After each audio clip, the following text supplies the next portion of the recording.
E aí, já pararam para pensar que aquele smartphone no bolso pode ter viajado mais que muita gente no último ano?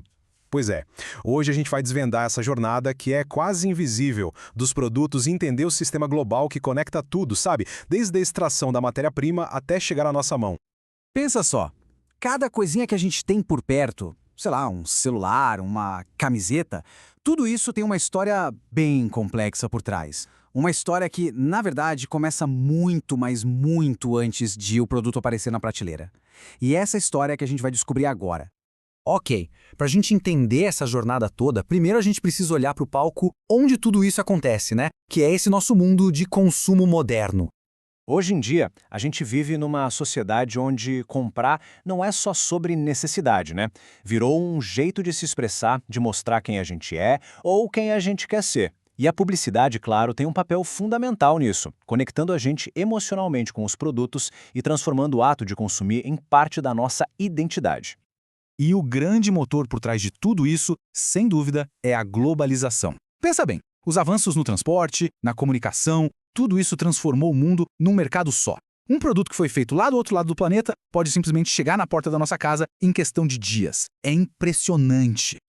Beleza, agora vamos começar a seguir o rastro desses produtos. A gente vai entender que jornada complexa é essa que eles fazem até chegar aqui. O coração de todo esse sistema é o que a gente chama de cadeia produtiva. Imagina uma corrida de revezamento, sabe?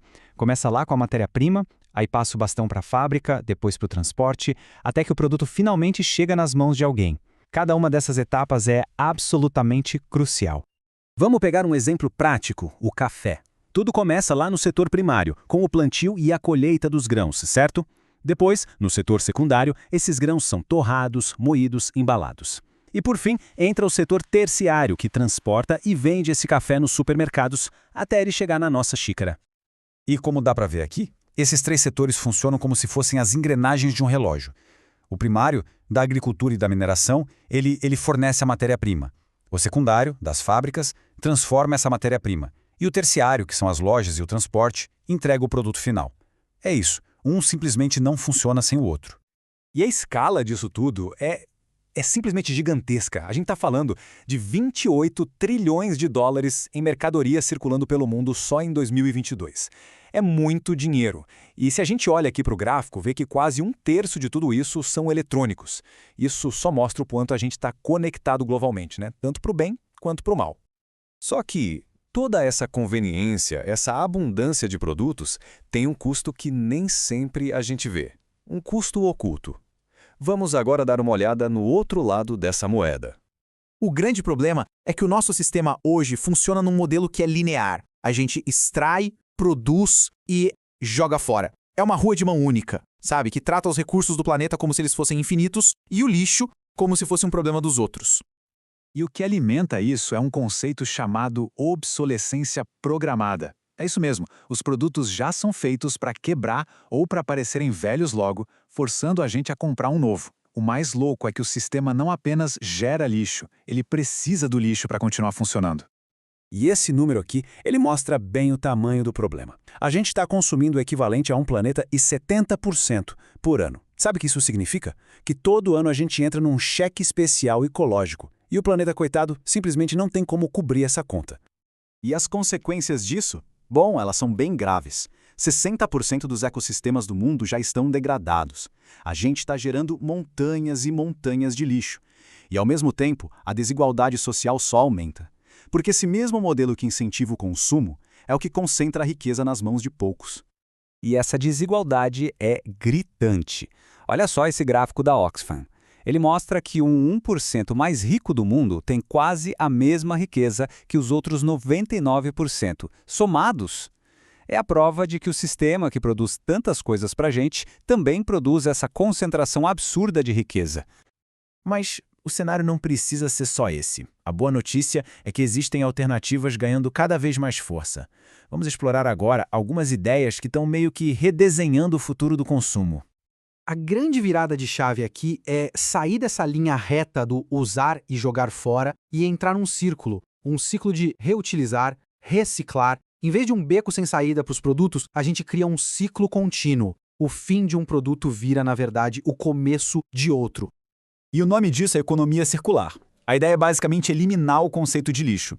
Os produtos já são pensados para durar mais e para serem desmontados, sabe? Para que os materiais possam ser reutilizados. O potencial disso é enorme. Para ter uma ideia, a ONU calcula que essa mudança poderia cortar as emissões industriais de gases de efeito estufa em quase metade. Quase metade. E olha só, junto com a economia circular, tem outra ideia muito poderosa surgindo: a economia colaborativa. É fácil de entender a diferença. Enquanto a circular foca nos materiais para eliminar o lixo, a colaborativa foca no acesso, em vez da gente ter que ser dono de tudo.